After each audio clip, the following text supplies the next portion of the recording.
નમસ્કાર વિદ્યાર્થી મિત્રો, the HB Kapadia group of schools વતી હું મહેશ પટેલ આપ સૌને શૈક્ષણિક પ્રવૃત્તિમાં આવકારું છું. ધોરણ 9 સામાજિક વિજ્ઞાન વિષયની અંદર અગાઉ આપણે પ્રકરણ 1ની અંદર ભારતમાં બ્રિટિશ સત્તાના ઉદય અંતર્ગત યુરોપિયન પ્રજાઓનું ભારતમાં કઈ રીતે આગમન થયું, નવા જળમાર્ગની શોધ, એના ઉપર આપણે અભ્યાસ કરી ચૂક્યા હતા. આજે આપણે એ જ પ્રકરણની અંદર યુરોપિયન લોકો ભારતમાં વેપાર અર્થે આવ્યા, કઈ પ્રજા કયા સંજોગોમાં કઈ કંપની દ્વારા ભારતમાં વેપાર અર્થે આવી, એનો વિગતે અભ્યાસ કરીએ. એ પહેલાં ફરી એકવાર ટૂંકમાં એક રિપીટ કરી લઈએ. એક નવા જળમાર્ગની શોધ કોણે ક્યારે કરી, જે વારંવાર પૂછાતો ટૂંકો પ્રશ્ન છે, કે જેમાં આપણે જોઈ ગયા કે 1488માં બાર્થોલોમ્યુ ડાયઝ કે જેને કેપ ઓફ ગુડ હોપ ભૂસીરની શોધ કરી. 1492માં કોલંબસે સ્પેન રાજાની મદદથી શોધખોળનો પ્રારંભ કર્યો અને એટલાન્ટિક સમુદ્ર પાર કરી નવા ખંડની શોધ સાથે ભારત તરફના નવા જળમાર્ગની શોધ સાથે પાછો ફર્યો, એટલે કે વેસ્ટ ઇન્ડિઝ ટાપુ ઉપરથી પરત ફરેલો.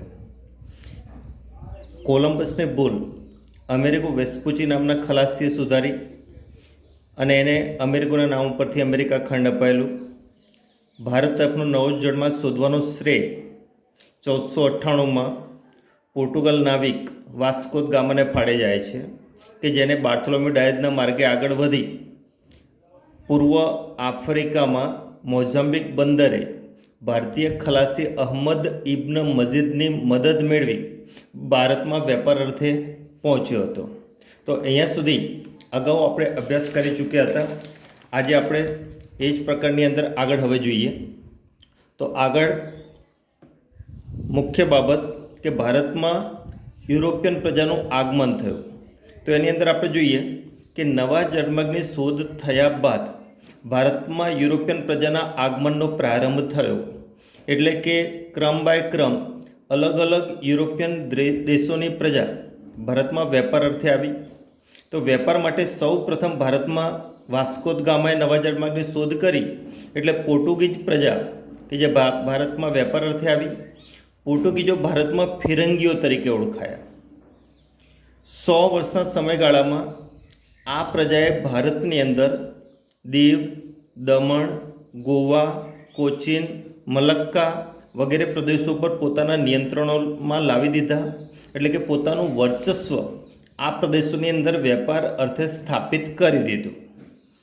પોર્ટુગીઝોનો વેપારમાં મળેલી સફળતાથી આકર્ષાઈ યુરોપના અન્ય દેશોની પ્રજા પણ ભારતમાં વેપાર અર્થે આકર્ષિત બની. જે પ્રજાની અંદર હોલેન્ડના ડચ લોકો, ડેનમાર્કની ડેનિશ પ્રજા પણ ભારતમાં વેપાર અર્થે આવી. એનો અર્થ કે ફિરંગીઓ પછી ડચ લોકો આવ્યા અને ત્યાર પછી ડેનમાર્કની ડેનિશ પ્રજા ભારતમાં વેપાર અર્થે આવી. ઈસવીસન 1600માં ઇંગ્લેન્ડની રાણી એલિઝાબેથનો સહયોગ મેળવી પૂર્વના દેશો સાથે વેપાર કરવા, એટલે કે ઇંગ્લેન્ડની પૂર્વમાં ભારત દેશ આવે, એટલે ભારતમાં વેપાર કરવા માટે ઈસ્ટ ઇન્ડિયા કંપનીની સ્થાપના કરવામાં આવી. એટલે કે રાણી એલિઝાબેથે ઈસ્ટ ઇન્ડિયા કંપનીને પૂર્વના દેશો એટલે કે ભારત સાથે વેપાર કરવાનો પરવાનો એટલે કે પરવાનગી આપી. અને આ પછી ઇંગ્લેન્ડની ઈસ્ટ ઇન્ડિયા કંપની ભારતમાં વેપાર અર્થે આવી. પણ ભારતની અંદર ફિરંગીઓના વર્ચસ્વ અને વિરોધના કારણે વેપાર કરવાનો પરવાનો લાંબા સમય સુધી મળી શક્યો નહીં. એટલે કે આ કંપનીનું વહાણ ભારતના બંદરે 1608માં આવી ચૂક્યું હતું. પણ લાંબા સમય સુધી વેપાર માટે ભારતમાં પરવાનગી ન મળી. એનું મૂળ કારણ કે ભારતમાં પહેલેથી ફિરંગી પ્રજા કેટલાક રાજ્યો અને પ્રદેશોની અંદર વર્ચસ્વ હતું. એટલે ફિરંગીઓના વિરોધને કારણે અંગ્રેજોને વેપાર કરવાની પરવાનગી પ્રારંભિક તબક્કે મળી નહીં. પણ આખરે મુગલ બાદશાહ જહાંગીર તરફથી અંગ્રેજોને વેપાર કરવાનો પરવાનો મળ્યો. લગભગ 1613ની અંદર એ લોકોને સુરત મુકામે વેપાર કરવાનો પરવાનો મળ્યો અને વેપાર કરવાનો પરવાનો મળતા એ લોકોએ સૌ પ્રથમ સુરત મુકામે પોતાની પ્રથમ વેપારી કોઠી સ્થાપી. વેપારી કોઠીનો અર્થ વેપારી વસાહત, કે જ્યાં રહી એ લોકો ભારતમાં અલગ અલગ ચીજવસ્તુની ખરીદ લે વેચ કરી શકે, કે આપલે કરી શકે, કે ખરીદ વેચાણ કરી શકે. એના માટેની જે વેપારી વસાહતો હોય એને વેપારી કોઠીઓ તરીકે અથવા સંસ્થાનો તરીકે ઓળખવામાં આવે છે. તો આ રીતે સૌ પ્રથમ અંગ્રેજોને સુરત મુકામે પ્રથમ વેપારી કોઠી સ્થાપી 1613માં. શરૂઆતમાં અંગ્રેજોએ સુરતમાં વેપાર શરૂ કર્યો. સુરત બાદ ભરૂચ, અમદાવાદ વગેરે જગ્યાએ વેપારી મથકો સ્થાપ્યા. એ પછી પશ્ચિમ કિનારે મરાઠી પ્રજાના પ્રભાવથી, મરાઠી સરદારોના પ્રભાવથી આગળ વધી શક્યા નહીં. એટલે કે મરાઠા જે રાજાઓ હતા, પેશવા, તો એના વર્ચસ્વને કારણે અંગ્રેજો ત્યાં પોતાનું વર્ચસ્વ અથવા વેપારી વસાહતો સ્થાપી શક્યા નહીં. પણ એનાથી દક્ષિણ અને પૂર્વ કિનારે, દક્ષિણ એટલે કે કેરાલા, કર્ણાટક, તમિલનાડુના વિસ્તારોની અંદર, કે જેની અંદર તમિલનાડુથી ઉત્તર તરફ જતા મછલીપટ્ટનમ જે આંધ્રપ્રદેશમાં આવે, તમિલનાડુની અંદર ચેન્નઈ કે જેને એ લોકો સેન્ટ જ્યોર્જ તરીકે ઓળખાવતા, અને હાલ બંગાળની અંદર કોલકાતા કે જેને ફોર્ટ વિલિયમ તરીકે ઓળખાવતા. તો આ 3 ક્ષેત્રોની અંદર એ લોકોએ વેપારી કોઠીઓ, વેપારી વસાહતો સ્થાપી. કયા 3 ક્ષેત્રો? આંધ્રપ્રદેશમાં મછલીપટ્ટનમ, તમિલનાડુમાં ચેન્નઈ એટલે કે સેન્ટ જ્યોર્જ, અને પશ્ચિમ બંગાળની અંદર કોલકાતા એટલે કે ફોર્ટ વિલિયમમાં વેપારી વસાહતો સ્થાપી. ઈસવીસન 1687માં એ લોકોએ મુંબઈ ખાતે વડુ મથક બનાવ્યું. આ મુંબઈનો ટાપો એ લોકોએ ફિરંગીઓ પાસેથી જ ભેટમાં મેળવેલો હતો અને મુંબઈ ખાતે વડુ મથક બનાવ્યું 1687માં. તો તમે જુઓ કે એ લોકોએ પ્રથમ વેપારી કોઠી સ્થાપી 1613માં અને પછી વડુ મથક બનાવ્યું 1687માં મુંબઈની. એટલે એ લોકોનું મુંબઈ મુખ્ય વેપારી કેન્દ્ર બન્યું. 1668માં ભારતમાં વેપાર કરવા નવી એક કંપની આવી, જે ફ્રેન્ચ ઈસ્ટ ઇન્ડિયા કંપનીનું આગમન થયું. એટલે ફ્રાન્સ દેશના ફ્રેન્ચો પણ 1668માં ભારતમાં વેપાર અર્થે આવ્યા. આ ફ્રેન્ચોએ ભારતમાં માહે, યનામ, કરાઈકલ, પોંડિચેરી, ચંદ્રનગર વગેરે મથકોએ પોતાના સંસ્થાનો સ્થાપ્યા. અને આ સંસ્થાનો સ્થાપવાને કારણે વેપારી હરીફાઈમાં અંગ્રેજો અને ફ્રેન્ચો વચ્ચે વારંવાર સંઘર્ષો ઊભા થતા રહ્યા છે. આ સત્તા સંઘર્ષની અંદર જોઈએ તો લગભગ 1756થી 1763, એટલે કે આ 7 વર્ષનો સમયગાળો છે અને સપ્તવાર્ષિક યુદ્ધ તરીકે પણ ઓળખવામાં આવે છે. આ સમયગાળામાં અંગ્રેજો અને ફ્રેન્ચો અમેરિકા, આફ્રિકા અને દક્ષિણ એશિયાની અંદર જ્યાં જ્યાં હતા ત્યાં મોટા સંઘર્ષો થયા. જેમાં ભારતની અંદર આ સમયગાળામાં 3 કર્ણાટક વિગ્રહ થયા. કોના વચ્ચે થયા? ફ્રેન્ચો અને અંગ્રેજો વચ્ચે થયા. શા માટે થયા? તો વેપારી વર્ચસ્વ માટે, એટલે કે પોતાનું પ્રભુત્વ સ્થાપવા માટે આ બંને પ્રજા 56થી 63ના સમયગાળાની અંદર લડતી રહી છે. આ સત્તા સંઘર્ષને અંતે ફ્રેન્ચો પરાજય થતાં બ્રિટિશ કંપનીએ રાજ્યમાં વિસ્તારનો માર્ગ સરળ બની ગયો.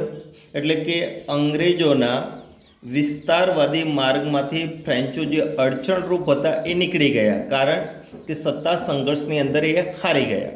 એટલે અંગ્રેજોના વિસ્તારવાદની નીતિમાં હવે કોઈ અવરોધ રહ્યો ન હતો. સત્તા સંઘર્ષને અંતે તમે જુઓ કે લાંબા સમયગાળા બાદ ફિરંગીઓ પાસે દીવ, દમણ, ગોવા કેન્દ્રો રહ્યા, જ્યારે ફ્રેન્ચો પાસે મુખ્ય 5 કેન્દ્રો રહ્યા કે જેની અંદર ચંદ્રનગર, માહે, યનામ, કરાઈકલ, પોંડિચેરી.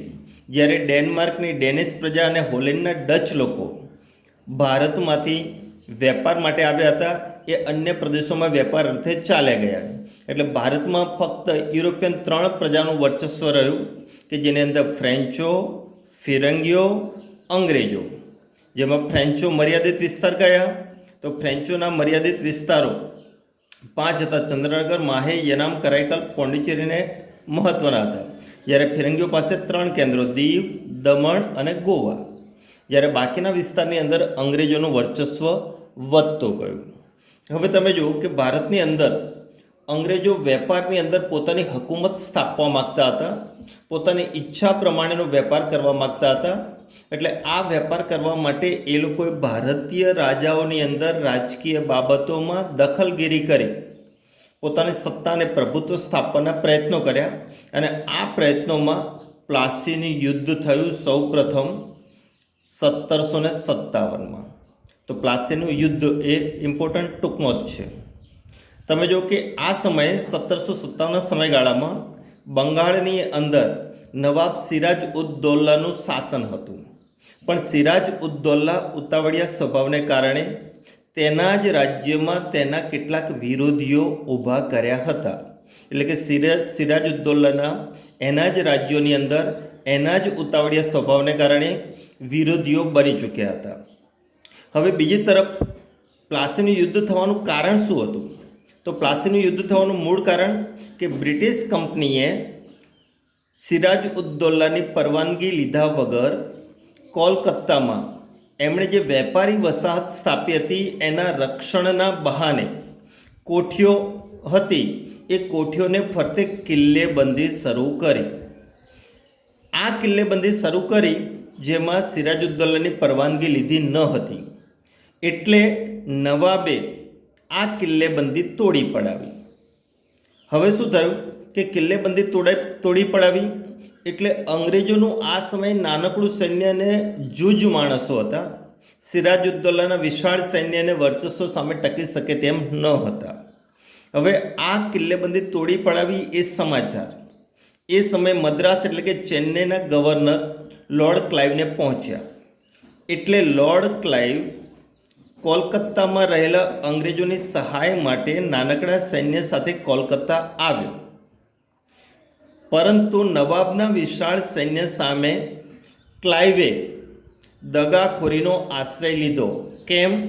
કારણ કે સિરાજ ઉદ દૌલાના વિશાળ સૈન્ય સામે અંગ્રેજોનું નાનકડું સૈન્ય ટકી શકે એમ ન હતું.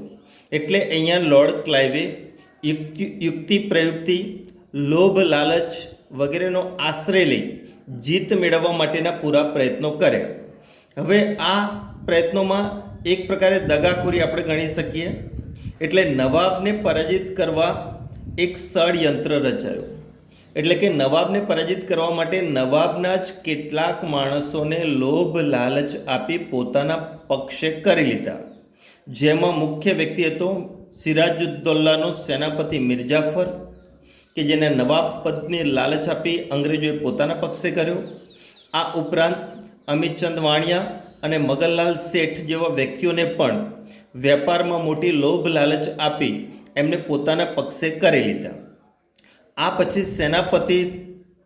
પછી નવાબ અંગ્રેજોને વેપારમાં કનડગત કરે છે. એટલે કે સિરાજ ઉદ દૌલા અંગ્રેજોને વેપાર કરવાની અંદર કનડગત કરે છે. એ બહાના હેઠળ પ્લાસી નામના ગામ પાસે લોર્ડ ક્લાઇવે સિરાજ ઉદ દૌલા વિરુદ્ધ યુદ્ધ જાહેર કર્યું. એટલે આ પ્રકારે 23 જૂન 1757 પ્લાસી નામના ગામ પાસે જે યુદ્ધ થયું એ પ્લાસીનું યુદ્ધ કહેવાય છે. જો કે આ પ્રદેશની અંદર પલાસના વૃક્ષ વધુ થતા. પલાસ એટલે આપણે સ્થાનિક ગુજરાતી ભાષામાં જેને ખાખરો કહીએ છીએ. તો એને કારણે પ્લાસીના યુદ્ધ તરીકે ઓળખાય છે. આ યુદ્ધ સિરાજ ઉદ દૌલા નવાબ જ્યારે અંગ્રેજ સેનાપતિ લોર્ડ ક્લાઇવ વચ્ચે યુદ્ધ થયું. યુદ્ધ થયા બાદ મિર્જાફર નિષ્ક્રિય રહ્યો. એટલે મિર્જાફર નિષ્ક્રિય રહેતા અડધા દિવસમાં યુદ્ધ પૂર્ણ થયું. નવાબની હાર થઈ. એટલે કે સિરાજ ઉદ દૌલા હારી ગયો. અને આ હાર પછી અંગ્રેજોને આ યુદ્ધથી 24 પરગણાની જાગીર મળી. એટલે 24 પ્રાંતોમાં એ લોકોને હકુમત મળી. અને યુદ્ધ બાદ મિર્જાફર જે નિષ્ક્રિય રહ્યો હતો સેનાપતિ, એને બંગાળનો નવાબ બનાવવામાં આવ્યો. તો આ રીતે પ્લાસીના યુદ્ધથી અંગ્રેજોને સૌ પ્રથમ 24 પરગણાની જાગીર મળી અને પોતાના કહ્યામાં રહી શકે એવો મિર્જાફર નવાબ બનાવવામાં આવ્યો કે જેને કારણે એ લોકોને પોતાને વેપારમાં અનુકૂળતાઓ ઊભી થઈ શકે. તો આ રીતે પ્લાસીનું યુદ્ધ ઇમ્પોર્ટન્ટ ટૂંકનો જ છે. હવે પછીનો બક્સરનું યુદ્ધ અને અંગ્રેજોએ ભારતમાં વેપાર કર્યો એની અસરો હવે પછીના લેક્ચરમાં જોઈશું. અહીંયા પ્લાસીનું યુદ્ધ મહત્ત્વની ટૂંકનો જ છે અને ભારતની અંદર યુરોપિયન પ્રજાની વેપારી વસાહતો એના વિશે આ બંને ટૂંકનો જ છે. શક્ય છે કે એમાંથી ટૂંકા પ્રશ્નો MCQ ખરા ખોટા પણ પૂછી શકાય. એટલે તમારે હોમવર્કની અંદર આ લખવાનું છે. અસ્તુ.